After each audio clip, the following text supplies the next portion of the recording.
Welcome to Harness Up with Haste Draft Horses and Mules, where we talk all things related to these magnificent animals. From their history and uses to training and care, we cover it all. Join us as we chat with experts and enthusiasts in the field, share stories and tips, and explore the world of draft horses and mules. Whether you're a seasoned owner or just curious about these gentle giants, this podcast is for you. So harness up and join Haste Draft Horses and Mules for some lively discussions about these God-given creatures.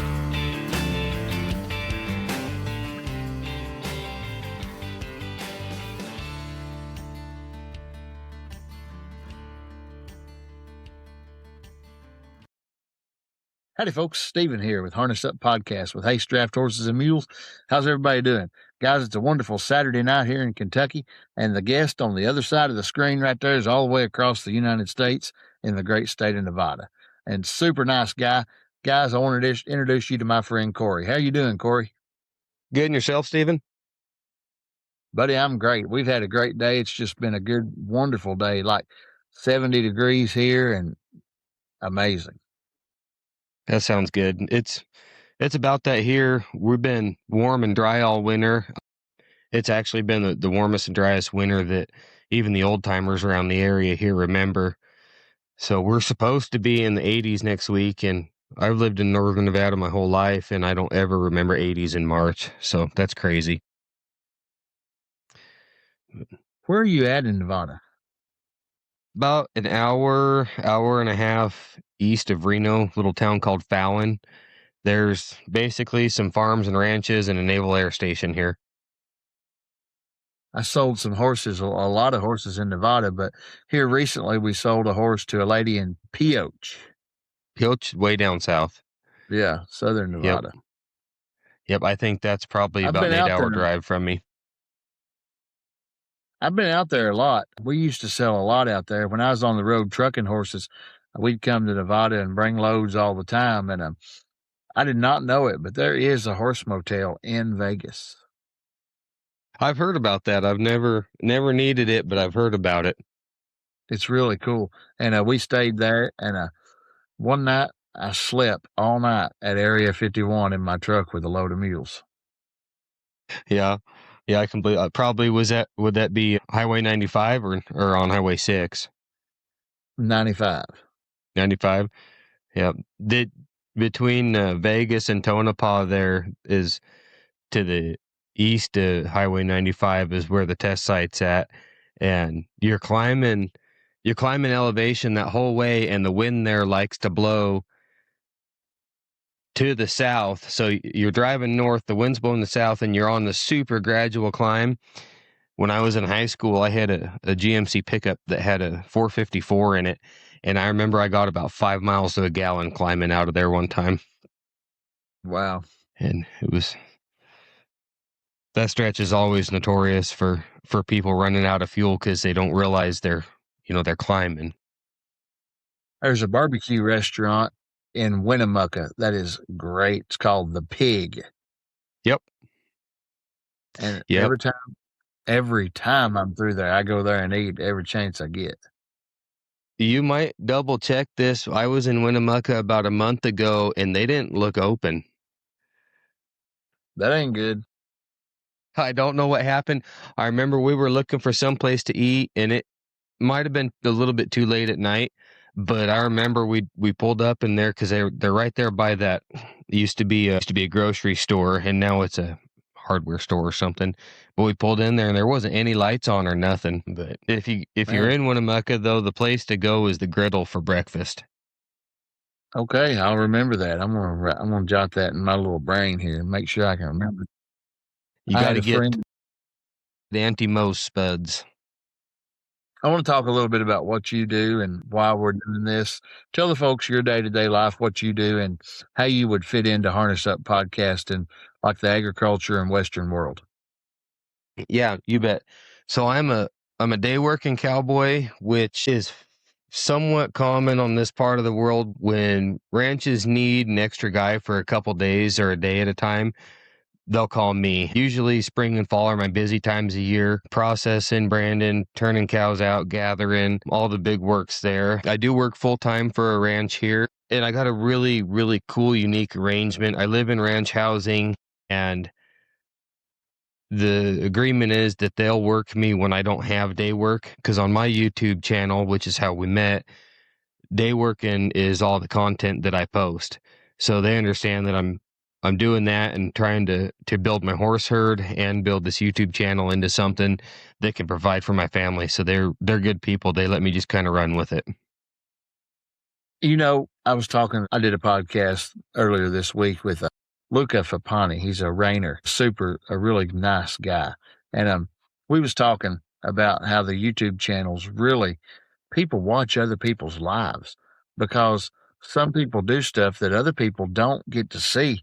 And like this ranching world, do you know how many people is in a high rise in the city somewhere just wishing they could live that ranch style life? Your YouTube channel gives them a glimpse. And once they keep watching that, man, they feel like they know you and they're with you every day. It really works.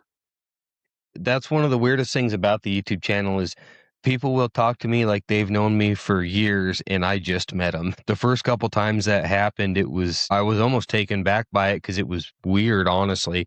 But I've gotten more used to that now, and I get a lot of people say, well, I like your channel so much because Yellowstone, the TV show, got me interested in cowboys and ranching and all that. And then I see your channel and it's the real version of it. It's no Hollywood drama. And that's kind of what I try to bring to people is just the real of it. Yeah, just real life ranching and footage. I watched your videos. I mean, I was watching the other day, like hay off the back of the trailer feeding the cows. And, I do that every day too. We feed horses every day. Probably the same square bale alfalfa type hay you're feeding. We order all of our hay from the West in 4x4x8 square. And, I feel like I know you when we're talking because I watch you on YouTube, and it's just a crazy thing. It is. Yeah, I've watched a couple of your videos, and I've never been around mules, and I've only ever been around a team once. So there's definitely a gap in my knowledge for what you do, if that makes sense. Well, we can change that. We sell horse and mule teams, so we can help you out a lot. Yeah. No. How long have you been in the ranch life? Is it something you grew up in, or is it something you got into? Or Yes and no. I was probably, let me think here, probably in the 5th grade when my mother and my stepdad and myself moved onto a ranch. And to make a long story really short, he was a housing developer that was building houses on the ranch. So we moved on to the ranch, and the end result of it was my junior year of high school in 2008. We were leasing what was left of the ranch from the housing company, and there was a loophole in our lease, and we lost it all. And it was real tough on my family. So I graduated high school in 2009 and went to Iowa Central Community College. They were the first place that offered me a scholarship, and it was a long way from the desert and everything that had just unfolded here. So I spent 2 years in Iowa, came back to Nevada, did not go right back into ranching. I guided dude rides for a summer and then spent some time working in town. And it was 2015 before I hired back on full-time cowboying again. And I've been doing it since. You mentioned building your horse herd. What horses do you have? Like, what's your go-to horse? So my horse herd and my using string, it's kind of a 2-part answer here. The horse herd and what I'm building are half draft horses. I got a quarter horse mare that I'm been crossing to a Clydesdale stud. Battle River Inc. is his name. He's actually, these days, he's close to you. He's over out of Forsyth, Georgia. So yeah, been doing the draft crossing for a couple years. My oldest one is a 5-year-old this year. I have a 4-year-old, filly and then a 2-year-old gelding. Last year, I lost my foal. He had the failure of the passive transfer of the colostrum, and of course his joints went septic, and he made it about 10 days, and we had to put him down. If the tax returns are good this year, I'll breed that same mare back to that same stud again, looking for another one. My go-to horse right now, lately, it's been a Mustang that I call Luke, and he's closing in on his mid-20s now. So he's going into kind of semi-retirement, and I've been leaning a lot heavier on a little quarter horse gelding that I call Henry, and he's out of my wife's good paint mare. So for my using string right now, I got the Mustang, Henry, the 4-year-old half draft I call Rush, and the 5-year-old half draft I call Rush, and the 4-year-old half draft I call Hot Lips. Half drafts in the West are popular now, ain't they? They're growing real popular. You know, most guys just got so tired of how fine-boned and fragile the quarter horses started getting to be. So you're seeing a lot of guys, and they're not all using Clydesdales. There's, I mean, gosh, you might see a little bit of every kind of draft, but guys are wanting horses that are going to hold up with the investment that they are today. A guy needs to count 15, 20 years out of a horse, where like the quarter horse world, because the reiners and the cutters and the show people breeding strictly for performance, which it's amazing how those horses can perform, but they can't trot across the desert without coming up lame. And you can't have that here. There is a difference between a performing horse and a working horse. Absolutely. Major difference. And I see it all the time. I mean, all the time. What blows my mind is, though, the difference in the desert and here. Like a horse working out there in that desert, I've been there. It's harsh. Yeah, it doesn't take anything in the desert, whether it's, just a long day or steep country or a badger hole or the rocks, or, that's why I got along with that Mustang so well, is he's kind of a little bit bigger than your average Mustang, but he is just double tough. It's been very seldom a days where he told me something was hurting.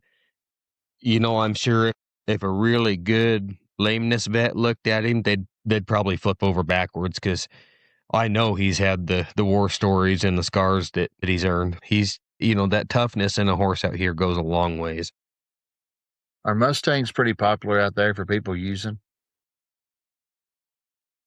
But that's a can of worms. The Mustangs, they're feral horses is all they are. And the city people out here think they fart rainbows. Stephen, they get stupid over them. They don't even want you to drive a car too fast past them. And back east there, you guys got white-tailed deer that are a nuisance. And the Mustangs out here in their most basic form, they're a nuisance. They'll like a new housing subdivision, they'll just pack off with the sod. It's just a buffet to them. They're hard on the springs, the groundwater out here. When a horse steps down, they have that solid hoof, so it creates a lot of compaction, where a cow's hoof spreads out when it hits, and you'll see that mud squish up between their toes. It doesn't compact as much. I have heard of Mustangs totally sealing in a spring to where it doesn't produce water anymore. So that's a big problem. The numbers that's reported by the Bureau of Land Management, the BLM, in my experience, are always a lot less than the number of horses that are actually out on the deserts. You can try, how do I say this? It's almost like if their quota, say, is in one area 100 horses, they'll drive through an area, count 100 horses on, put their blinders on, and leave the area as fast as they can, rather than going and seeing what's really out there. So that creates a lot of hard impact on the rangelands here. They can be real hard on fences. A lot of ranches out here won't allow you to bring a mare. They'll want you only to bring geldings. And if you're staying at an isolated camp out on the desert, the stud horses will come in and they'll fight with your geldings and cripple your geldings to get at your mares if you have any there, If you have a bunch of geldings sending to pasture the stud horses, they're not too interested typically. Those events are a lot more common the further out you get. I've had a little bit of issues with them when I've been living out at camp. I've been fortunate that I've never had any big issues that way. You hear the stories though. In terms of using the Mustangs, there are some cool programs. There's what's the name of it? I think they call it the Extreme Mustang Makeover, which is where you've heard of it. It looks like I've had some friends that have competed in that. There's a area up in, I forget if it's very, very northern California or very, very southern Oregon, but it's called Devil's Garden. And that is one of the biggest rock piles in this country. And the Devil's Garden Mustangs, if you get one out of there, he's going to be dirty tough and he's going to go all day and he's going to make a good using horse. Yeah. You can kind of just flip a coin though. You know, people say you can't ride papers.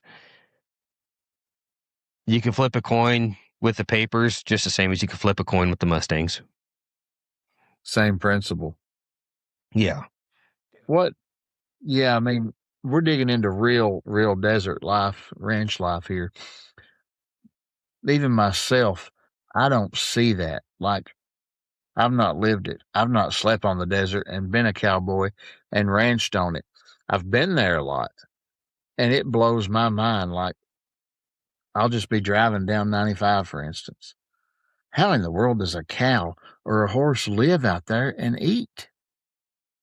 Their feet, they travel for everything. One of my favorite sayings is a cow has to work for a living. There's a lot of browse and there's a lot of plants in the desert that to an untrained eye, they just look like a scrubby little brush that you would just walk over and not think about it. Prime example, I don't remember if it was in the video I posted yesterday or maybe it's in the one that is coming out this next Friday. But the prime example is a little sagebrush looking plant, 8, 10, maybe 12 inches tall, kind of a bluish grayish color, and it's called white sage. A good nickname for it is winterfat, and it's got a protein content higher than alfalfa hay. So it never gets much taller than that. It is totally unimpressive to look at, but they call it winterfat for a reason. You'll bring cows off of that, and that's all they've had to eat all winter, and they're fat and they look good. There's all sorts of native grasses and imported grasses. A lot of the mines, when they get done mining in an area, they will reclaim an area. They'll put it back to maybe not the exact topography that it was prior, but close to it. And some of them I've seen have like a wild alfalfa growing on them. Some of them have like a crested wheatgrass growing on them. There's plenty of feeds out in the desert, but yeah, a cow has to work for it. If you take a cow that's lived in a 40-acre pasture her whole life and always had grass under her feet and put her out on the desert, she's going to starve to death. I don't understand it. Like, it just blows my mind. It's just, to me, it's just way different. But, the difference in here and there. I mean, here we got grass growing. It's March. It's about time to mow the yard. Our cattle's eating grass. It grows like wildfire. Here yeah, does it get real washy or does it stay pretty nutrient dense all year? It stays good. Huh. Wow. Yeah, a lot of people here in my area cut hay 3 or 4 cuttings a year with no irrigation. That's amazing. The valley I live in now, Lahontan Valley, we are flood irrigated. Our reservoir, Lahontan Reservoir, is filled by the Carson River, which is runoff from the mountains around Reno and Tahoe. We can divert some water out of the Truckee River, which flows from those same mountains through Reno down into Pyramid Lake. They have a diversion dam, and I don't know the exact numbers of how much and when they can pull out of the Truckee River to fill our reservoir. But we're figuring on being able to order water here next week. And because we are on the opposite end of the valley from the reservoir, we might be a week behind the top end of the valley before the water gets to us to use. And then we're allowed so many acre-feet of it on each acre of property is how it's measured. When I was in Utah, like they had certain amounts of water, like everybody had bought water shares, like water rights.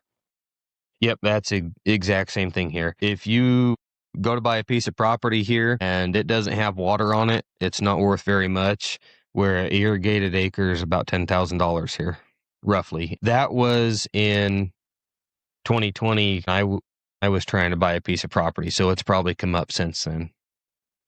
They had. I wouldn't know what to do. If you don't have water, you can't put water on a piece of property, it's going to grow what's there and nothing else. And it's, there are areas of the state, like you get in the mountains, and of course there's finger meadows running down the mountains that are sub-irrigated, and you don't have to spread water across those per se. But yeah, down in this valley, the water's everything. And so the Great Basin, our rivers don't meet the ocean. They sink back into the ground eventually. That's why it's called the Great Basin. And I forget exactly how many individual water basins make up the Great Basin. In this basin, it's full. There are all of the water rights somebody owns, where you might get into another water basin and there's groundwater rights available. If you can afford it, you can drill a well. It pumps good water. You file with the state for how much water that well pump, how much you're going to use, and it's not a problem to get it. It just takes money. So the ranch you're working on now, do y'all raise hay and everything? You have to help with all that too? So you're pretty much full-time everything. You're doing it all. I do it all. Yep. This is the people I work for. I've known since I was in high school, and they treat me so good that, without trying to sound proud or cocky or anything like that, I do a lot of jobs for them that I wouldn't do for somebody else. If I were to leave them, it would be for a sole riding job again. But yeah, come haying season, I'm in the swather, the rakes, the baler, stacking. I work right alongside them. Irrigating season, we all take turns irrigating. On years where there's excess water, we can get mostly daylight irrigations. On years where the water is tight or short, you're going to get it when they tell you you're going to get it, and you might end up irrigating overnight. And that poses its own challenges. You need to get enough water across the field to be sufficient, but you don't want to waste any, of course.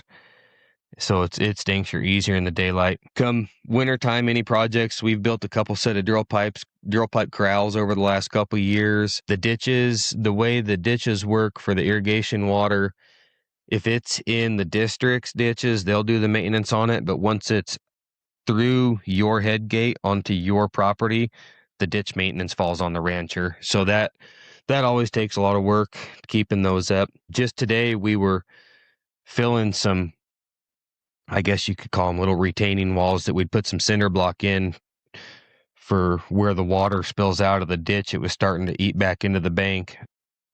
And it was pretty nice. It was sunny and there was a little bit of a breeze. But yeah, it's jack of all trades, master of none, they say.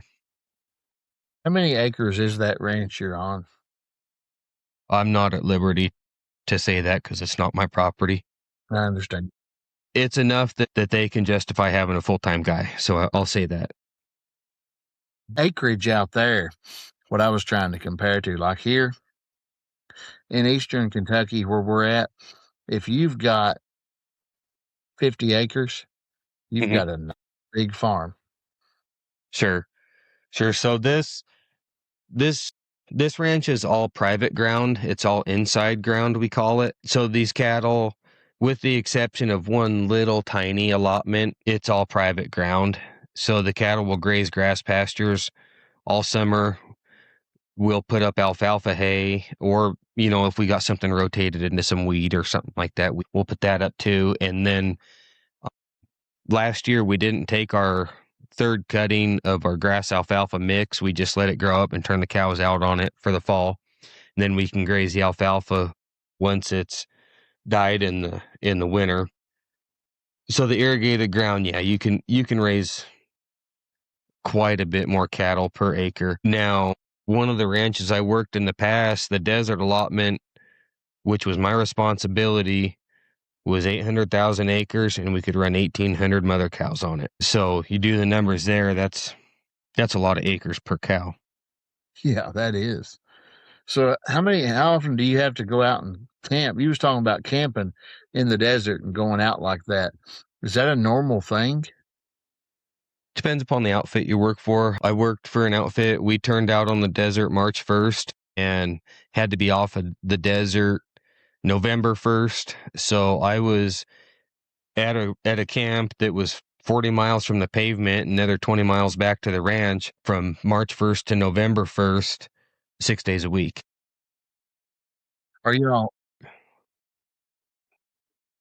is it calving time right there where you're at now? Yeah, this ranch I work for now, we are about 75% calved out right now. So a lot of folks here will spring calve like we do. However, there is a good amount of fall calvers, especially if they have outside cattle that go out on the deserts in northwestern Nevada and northeastern California, kind of that area, maybe probably up into southern Oregon just a touch. There's a disease called Foothills Abortion, which is it is carried by the Pahuelo tick, which lives in the juniper trees. The cow beds down in her first trimester, just lays down to chew her cud beneath the juniper tree. That tick will smell the CO2 that she's breathing out. It'll drop off that tree, usually onto her bag, and bites her on the bag. That gives her the disease, and it kind of stays quiet until the third trimester of pregnancy. She'll fever bad enough that she'll abort the calf. If she gets bit by that tick every year and keeps getting bit, she'll only abort that first calf. If she misses a year, she has to abort another calf to get the immunities again. Well, the easiest way, let me back up just a tiny bit there. It's been really hard for the veterinary medicine world to create a vaccine for this. I don't understand it super well, but they had a hard time creating that immunity because the virus or the whatever it was kept dying as they were trying to build that. So they do have a vaccine now. I believe it's in like the closing phases of its testing phase. It might even be commercially available now. But for years, up until real recently, the practice against Foothills Abortion was just to change the cycle of your cow. So when those ticks are active in the summer, if she's not in that first trimester, she's not going to be affected by it. So fall calving was the best fight against it. Okay. But I've heard of guys taking cattle from an area that didn't have that problem to a foothills area, and instead of like a 90% calf crop coming off the desert, they came off the desert that year with like a 50% calf crop. It's way different. We don't deal with any of that here for sure. Which I'm not an expert on cattle. We don't deal in many cattle, but I do like cattle. I was raised on a dairy farm and milk cows my whole life when I was young. But are you all mainly doing just commercial cattle like Angus? Yeah, this ranch has a red Angus herd. There's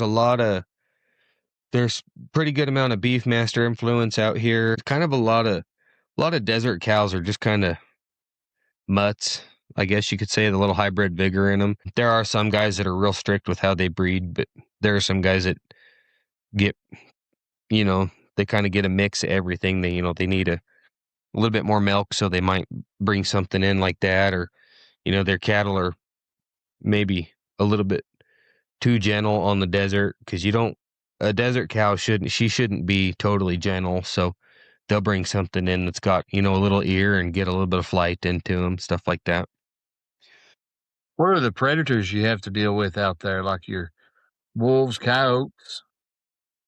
We're fortunate we're not fighting the wolves yet. The wolves are bothering some of my friends in places that I've worked in the past, and that is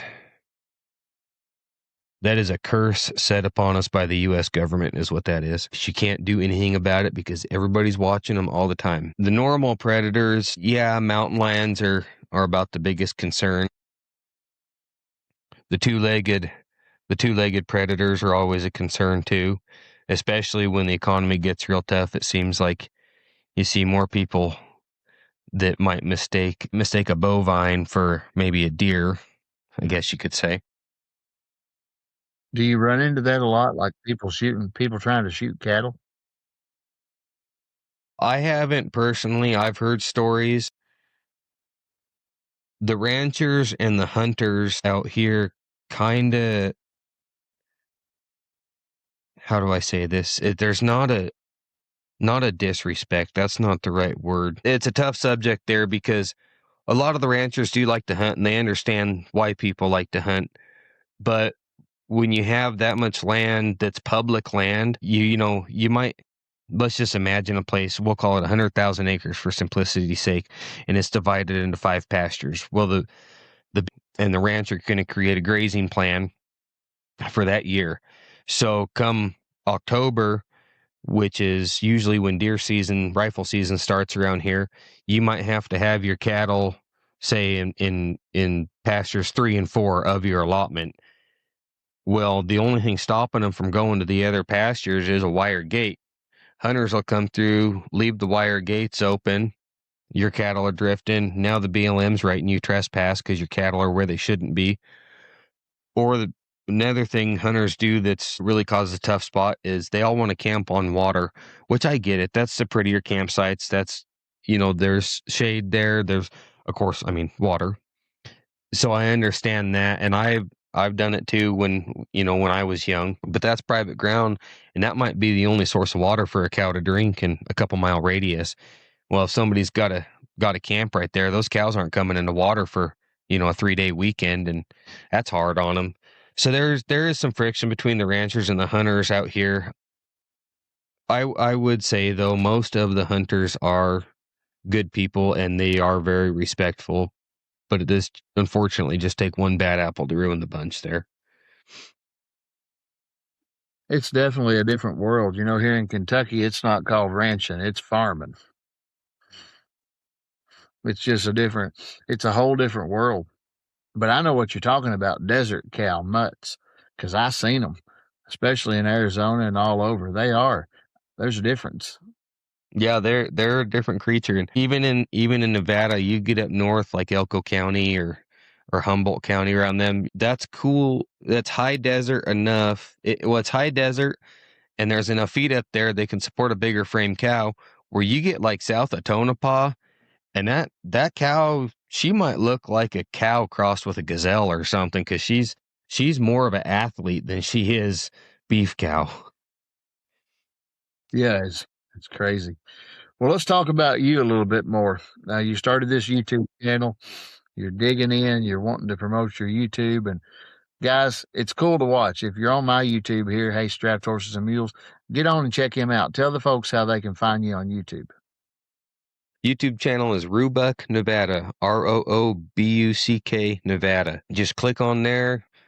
Watch whichever video looks interesting to you. Leave me a comment. Tell me you're new to the channel. One thing I always try to make sure that people new to my channel know is I welcome any questions you can ask, and I will answer them to the best of my ability, because I am out there to show the real of what the American cowboy is today.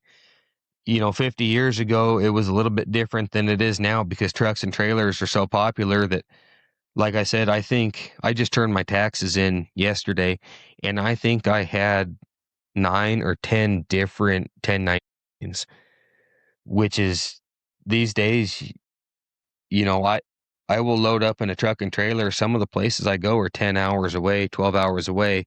I get over more, actually fairly often, I get over on the coastal mountain range in Northern California, because ranchers need guys that can load a trailer load of horses and go get a job done. And I've been blessed enough that I've been able to put myself in that position. And it's the stayers, we call them, which are the cowboys that'll stay at one ranch for years and years and years, and they never have a desire to go anywhere else. They have knowledge about that particular ranch that it'll amaze you. They know it just like the back of their hand. And day workers like what I am, well, last Saturday, I was in Hurricane, Utah for that Bundy Ranch Rodeo. Thursday night, I spent down outside of Pismo Beach, California, hauling some horses. In another week, I'm leaving for the coast in California. Come back from that, I'm headed to Winnemucca for a week. So I burn the diesel fuel cowboying wherever I'm needed, and it's a lot of time away from home. It really is. So you do travel in Cowboy. Oh yeah. Yep. This valley here, it's a good sized valley. I've only got, I think, 2 or 3 people that I'll help out here. Other than that, yeah, I'm loaded up. I'm a couple hours away from home, minimum. So You get to missing your children and wife. I know how that is. yeah, you miss them. I've got a 2.5-year-old and a 2-month-old, and I won't say they've slowed me down any, but it does take me a couple extra minutes to say goodbye, and I do miss them when I'm gone. I'm trying to, with my little girl, my 2.5-year-old, we're doing the counting thing right now, so I always make her count. Daddy's going to be gone 3 nights, count with me. And that way, I think she kind of understands that, but the good Lord, he blessed me with an amazing wife who she just rolls with the punches. She says, "Are you going anywhere this week?" "Oh, no, not this week, but I'm leaving Sunday for 5 days." And she just says, "Okay," it doesn't bother her in the slightest. So the only time it's ever really bothered her, last year, I went up, and I think it was just a 3-day job. It was a short job. Most of my trips are, say, between 3 and 7 days. They just had a little 3-day job, go gather some heifers off the desert and get them put on a private ground pasture, and then the regular ranch cowboys were going to trail them home. Excuse me. And I believe it was the second morning of that trip, I got up on a ridgeline where I had phone service. So I called my wife just to check and see how everything was okay. And she says, "Well, it was a really long night. Were you sick? You know what happened?" She says, "No," she says, "I laid down and I heard a noise coming from the hall, and I thought maybe it was the dog sleeping in the hall, but he was out in the front room." So we have a box fan set in our bedroom doorway to move some air around. And she says, "I was leaning over into the hall looking, I realized the noise was coming from my side of the box fan." She says, "I looked down and there's like a 2.5, 3-foot bull snake curled up, hissing at me right there in her bedroom." And she says, "I jumped back on the bed and I didn't know what to do." So she ended up getting the trash can out of the bathroom and scooping him into the trash can of the bathroom and hauled him into the brush outside the house in the middle of the night and got rid of him. But that was about the only time she's been worked up about me leaving. Man, do you compete in any rodeo sports now, or did you ever? Yeah, I rode bareback horses and team roped in high school and rode bareback horses in college. I cracked my rigging out again last year, got on a couple head, had some fun with it, and kind of realized that that's not where God wants me to be right now. We just last weekend went to the Bundy Ranch Rodeo down in Hurricane, Utah, which that's set up a bit different than your average ranch rodeo, but it's a ton of fun. And then last year, and I plan to again this year, compete in the Brannaman Pro-Am Vaquero roping. Okay. I noticed, I was scoping out your website and stuff. Don't you make ropes? I have a collaboration with 310 Ranch Life selling ropes through them. I thought it was something like that. Let's talk about that and tell the folks about that and how they can find that. Yeah, so my website is roobucknevada.com, ROOBUCK Nevada.com. Last year, about this time, kind of realized that YouTube was starting to take off. My channel was gaining subscribers, and I'll be totally honest, I don't watch any cowboy content on, like, I come home at night, as honest as can be. If I watch anything, it's either MASH reruns or it's internet video gaming. I know that sounds just crazy, but I don't know, I live it, so I don't need to watch it. But I did, once I realized that my channel was actually kind of doing something, I thought, well, I'll click around and I'll see, some of the other guys and what they're doing. And I found 310 Ranch Life's channel, and they have a lot of really good advice on how to rope and some horsemanship advice. And they've gone some cool places and done some cool things. So I watched some of their stuff for a while. And then Dalton Darnell, he posted a video saying, hey, I'm going to do this little series where I'm going to react to videos you guys send me. Well, I just posted a video where I doctored I think she was a wiener heifer for foot rot in the feedlot. And I roped her and tripped her and showed how I tied off to my saddle and talked through tripping her and showed how I doctored her and all that. And now it's close to 100,000 views, but I think then it was close to like 20,000 views and it was doing really good. So I sent Dalton an email and said, hey, this is my YouTube channel. This is the video. I think I sent him a link for it. It says, feel free to use it or not, whatever. And it was within a couple hours, he emailed me back. He's like, this is gold. This is everything we're looking for. He says, so I'm going to do an episode on you. And I was like, hey, that's cool. That's great. It'll bring me some subscribers. My channel will grow a little bit more. And he did that and it was great. And he emailed me again and he says, would you want to be on my podcast? That says, sure. And that was the first time I'd ever been on a podcast or anything. And I feel bad for Dalton. I really do. Because I sat there like a cardboard cutout for the first 25 minutes or so. And I finally loosened up and we had a good chat and all that. And it was good. And it got some more attention to the channel. Then Dalton called me one day. He says, hey, I got a business proposal for you. I says, what's that? He says, we'd like you to sell ropes for us and take a cut of all the ropes you sell. And he said, help me and myself, Michael Clausen, and Mark Boss are the 3 YouTube channels. Michael Clausen is with Bucking K Horsemanship, and Mark Bossert, I'm sorry, amigo, I forget the name of your YouTube channel. Dang it, he's out of South Dakota, I believe. He's going to give me a hard time about that if he watches this. Anyways, the 3 of us got the collaboration to sell these ranch ropes, and they're primarily poly ropes. I do offer a poly nylon blend. We call it the Tracer. We do offer wax cottons, and I specifically will offer dry cotton ropes. Cotton ropes are kind of a unique animal. No 2 cotton ropes feel exactly alike. Their biggest benefit is they're extremely durable. I'm sure you've heard of working cowboys' wages. They're not the greatest. So, if you can buy a 65-foot cotton rope, costs $100, and it lasts you 3 or 4 or 5 times or 10 times as long as a poly rope does, the average working cowboy is going to find that value worth it. But you do have to treat them either with linseed oil or house paint, or Dalton and 310, they sell a waxed cotton rope.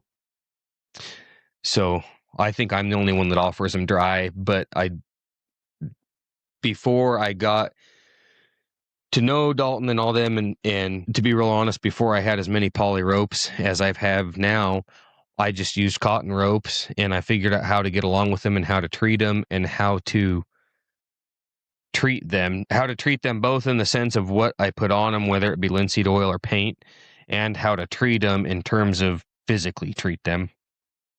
So I posted some videos on that, and it's kind of just grown now to where it's helping. It's not making a ton of money for me yet. It helps with a tank of fuel every now and then, which is I'm super grateful for. But it's been a learning experience because I've never had to try and be a salesman, and it just still feels awkward. Well, I can't say that because that's my normal life. I sell every day, But I do know one thing. I mean, it's the Lord's blessing you with a lot of things right now. He really is. And Amen. As long as you stay close to Him and you follow Him, put Him first, you're gonna keep getting blessed. And that's awesome. I hope your channel blows up clear out of the water. I hope you're not. Well, thank you. I hope you don't even have to ranch Cowboy anymore. I hope you can just make that YouTube check. I really do. That's kind of the beauty of my channel is I have literally never done anything for my YouTube channel that I wouldn't have done if I had never started a YouTube channel. I just take my camera with me and go. What do you just use your phone, or are you using a camera yet? No, I've got a GoPro Hero 9 and a GoPro Hero 12. And we start the day, I just put it up on my head. And that's the only thing I have changed for the YouTube channels. I started wearing ball caps because the way the camera sits on a cowboy hat, it made my head sore. So I started wearing ball caps. But I've had a lot of people that I was working for before the YouTube channel say, well, I don't know if I want you filming for your channel. And I said, that's fine. It's up to you. He says, because we don't really want filming slowing down the work. And I said, if that's your only concern, let me film for a day. If you feel like it slows the work down, I won't film again. And I've never had anybody ask me not to after that. Because I don't set any shots up. I don't. One thing that social media drives me crazy about, everybody wants to do cowboy stuff. They want to get out and they want to rope. And I'll tell you right now, in front of the Lord and everybody else, I have never roped an animal specifically for YouTube. So there's a lot of videos I have where it's a full day's work and I don't even get my rope off my saddle. But that's the reality of it for me. So it's. You know what else I think would be cool? Show your trip from leaving home all the way on the road. You know, if you meet someone along the road, get some interaction with people, and show the whole trip and coming back home. I think that'd be some cool video series. I surely need to do better on that. And I'm sure you've had it with your channel. You go to carry a camera around and talk to it, and people look at you like you're a six-legged alien. I used to be that way. But now I need to get over it. I'm telling you, it don't even faze me no more. I'll go in the gas station with a camera. It don't even faze me. It don't. It's crazy. No, you're absolutely right. I have a trip coming, and I have a real good friend of mine that's going on that trip with me. We're going over to the coastal mountains, so in California. So okay, Steven, you put me up to it. I will film more of the trip itself for you there. Dude, that's going to be good. You and your friend talking back and forth the whole way. People will eat it up. I guarantee you. You do it and title it something like A Cowboy's Life on the Road, and I guarantee you it'll blow up. I guarantee you. I'll try it. Last year I was headed to the same ranch, and I have two pickups. I have a 2002 Dodge Cummins and a 2002 Ford Power Stroke. And I was in the Cummins, and both of them are 300,000 mile pickups. The Ford I did fight with for a while to get it right, but the Dodge it's never given me any problems. And I split the radiator in it with like 6 horses. I'm outside of Redding, California. It's like 95 degrees. And I split the radiator, and the coolant and steam and everything. And I pulled off into this logging turnaround, and I did show that. I said, you guys want to know the realism of cowboying? Like, this is my entire profits for this trip it's going to take to get me to where I'm working. And I didn't make a dime on that trip because of it. But yeah, I showed that, and I did have some comments on the video. Hey, that's life, tough luck, this and that. And so they did engage with it, and I should have ran with it a bit more, I think. Yeah, definitely. Let me ask you this. The cattle industry right now is at an all-time high. Here, Yes, sir. I mean, cattle is high right now. Beef is high. Are you seeing that out there too as well? Well, yeah, Fallon Livestock Marketing, Jack Payne, he's just a couple miles down the road. He's right in the middle of Fallon, and they have set several records for price per hundredweight just in the last couple weeks. It's a great time to own cattle. It's not a great time to be trying to get into it. I think I try to stay out of politics.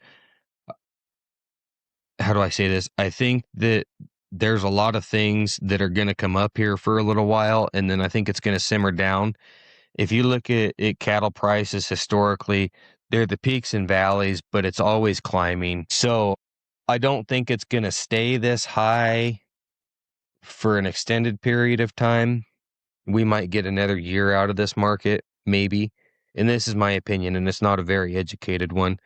But when it does fall down again, it's not going to crash all the way down to, where a cow is only worth $100. I don't think we'll ever see prices that low again. So it's I focus myself more on the cowboy side of the beef industry rather than the owner or the rancher's side. And I should try and learn markets in the beef markets. I should try and learn those a lot more than I know now. Because the end goal for my wife and myself is we do want to own our own ranch and raise our own beef someday. That's the ultimate end goal. Are you seeing, is the working cowboy seeing their checks raise now? Or is it, how's that going? Like economy for the working? Say 4 years ago, I asked for my day wages to be $150, and today I asked for my day wages to be $200. And if it's less than $200, there needs to be something else that helps there. And then when somebody calls me where I'm more than an hour or two from home, I do talk to them about diesel, whether it's a flat rate, hey, give you your X amount of days wages plus a couple $100, $300 or $400 for diesel. Or I have some guys like over in the California, the Central Valley, California, they take, and how did he do it? My first 60 miles of that trip was on me to pay for, but then he paid me mileage after that. We did use my truck and trailer for some of that, which is, some guys are really, they don't want to use their truck and trailer. I don't mind using my truck and trailer. I have an aluminum trailer, so if it's highway miles and it saves us several hours, I'll say, yeah, we can throw some cattle or extra horses on me or whatever. But when it comes to beating across the desert, yeah, I won't drag my aluminum trailer across the desert because it'll beat it up. But wages have come up a little bit in the last couple of years, not in any direct response to the beef market coming up, though. Yeah. Maybe it will soon. That'd be nice, because with diesel going up as much as it has in the last 2 or 3 weeks, you're going to have a little more. Well, and that's just it.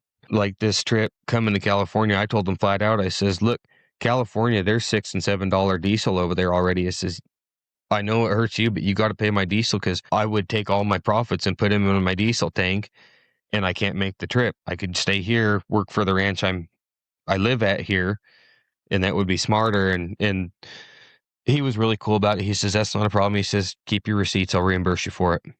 Because the guys that hire day work, they know that essentially we're just gypsies and that travel's not free. Exactly. Would you have any advice to some young boys and girls out there wanting to get into be working cowboys and cowgirls? Pray about it. Pray endlessly, pray ceaselessly. Don't think that you're going to get anywhere without the Lord. That's the first and foremost, most important. For worldly advice, ask all the questions you can to anybody that's better at anything than you. And whether that's horsemanship or roping or doctoring, I mean, any aspect of it, if you are around somebody that is handier than you, ask questions. If they're worth learning from, they'll give you the information. So many guys are starving for a young kid to ask questions. There is a lot to be said for keeping your mouth shut and just observing also, though. The next most important thing is be honest about your abilities. When in 2015, when I came back to cowboying full time, I'd been working some colts and trimming some horses, and I knew how to shoe just a little bit. And I got the cow boss's phone number, and the interview was like 3 questions. The first question was, can you shoe? And I says, I can shoe my own horses, but I'm not a farrier. Gosh, excuse me. Second question was, can you rope? And I says, yeah, I can rope. And the third question was, will you ride anything I put in your string? I thought about it, and I needed a job pretty bad, so I said, yep, I will. And that's, if you know how to shoe just a little bit,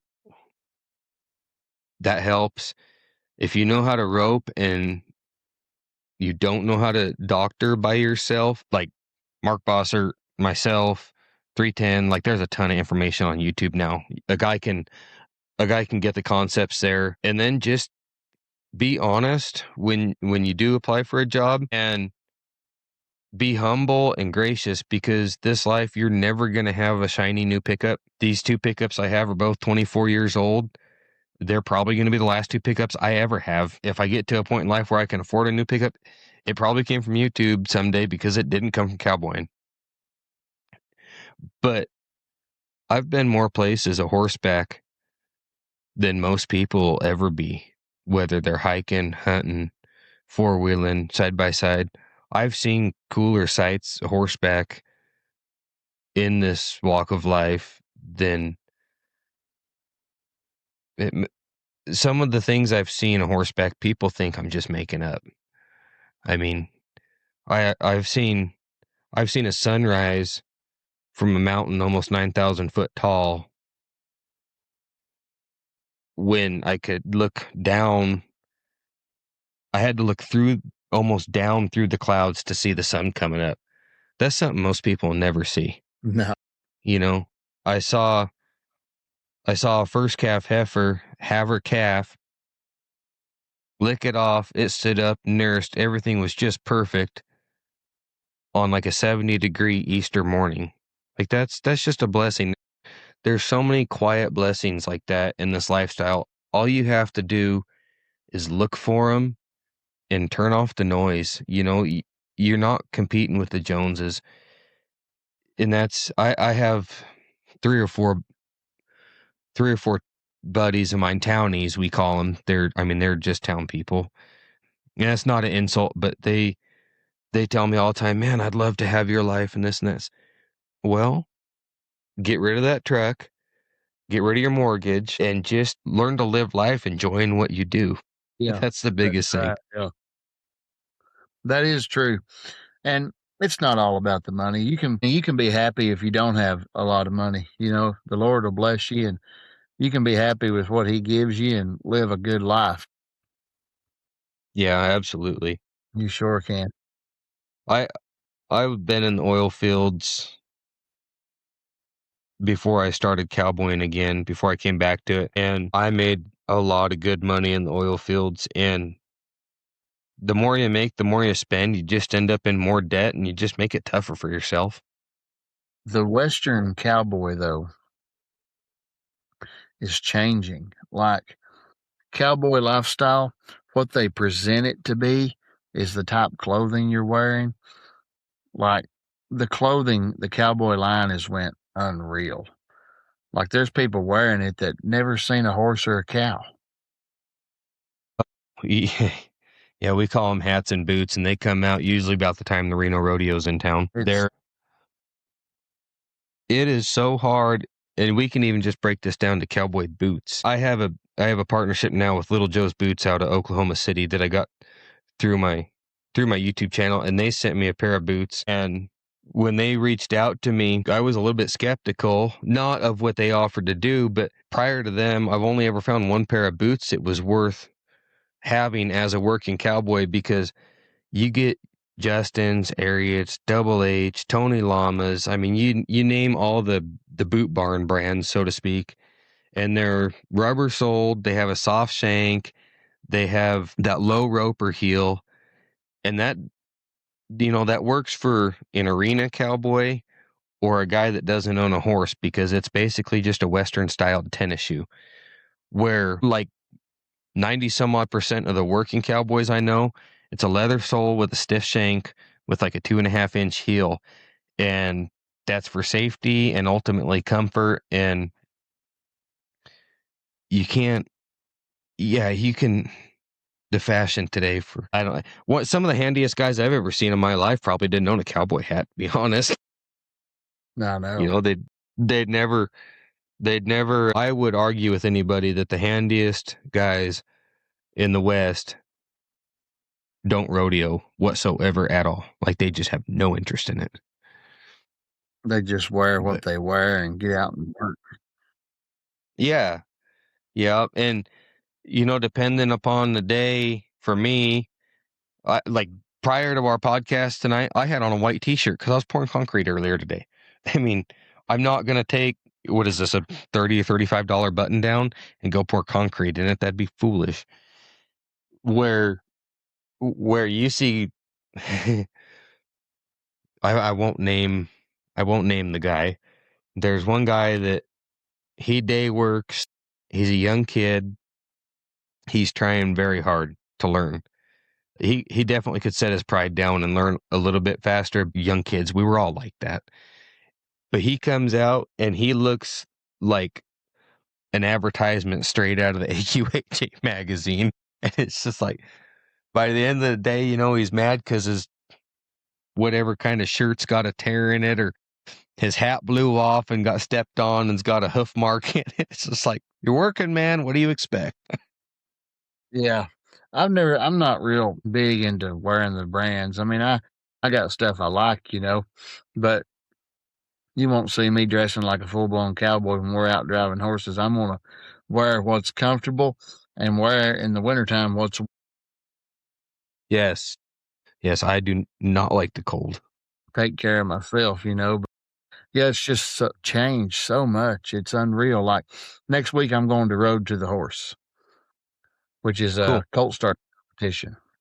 And I got to sit up there, and pass out stuff and promote our business, promote the YouTube channel. And I'll see it all.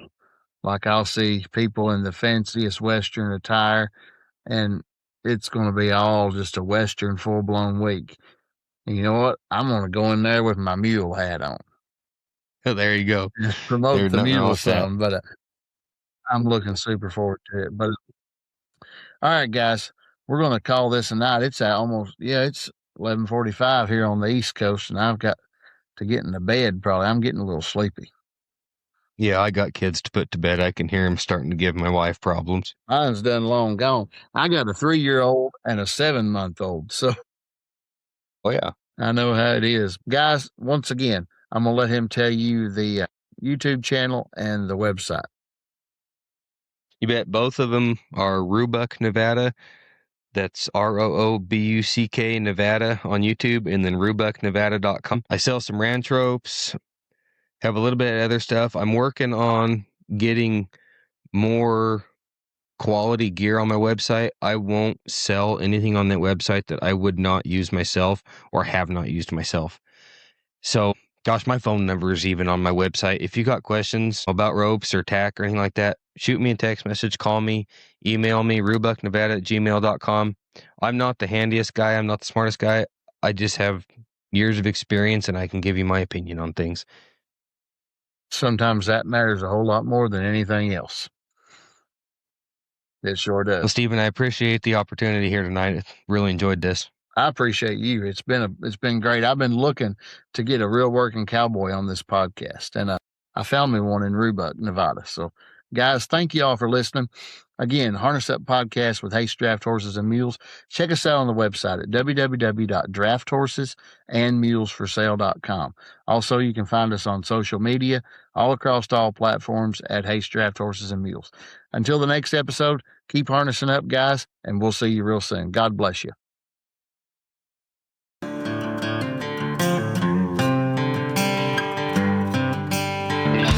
As another captivating episode of Harness Up with Haste Draft Horses and Mules draws to a close, we extend our sincere gratitude to our listeners for joining us on this enlightening journey.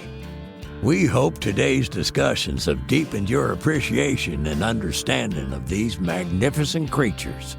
Remember, the adventure continues beyond this podcast. Stay connected with us on social media and share your stories. For more information and to explore further, visit drafthorsesandsmulesforsale.com. Thank you for being part of our community. Until next time, keep harnessing your curiosity and passion for these God-given creatures. Farewell for now.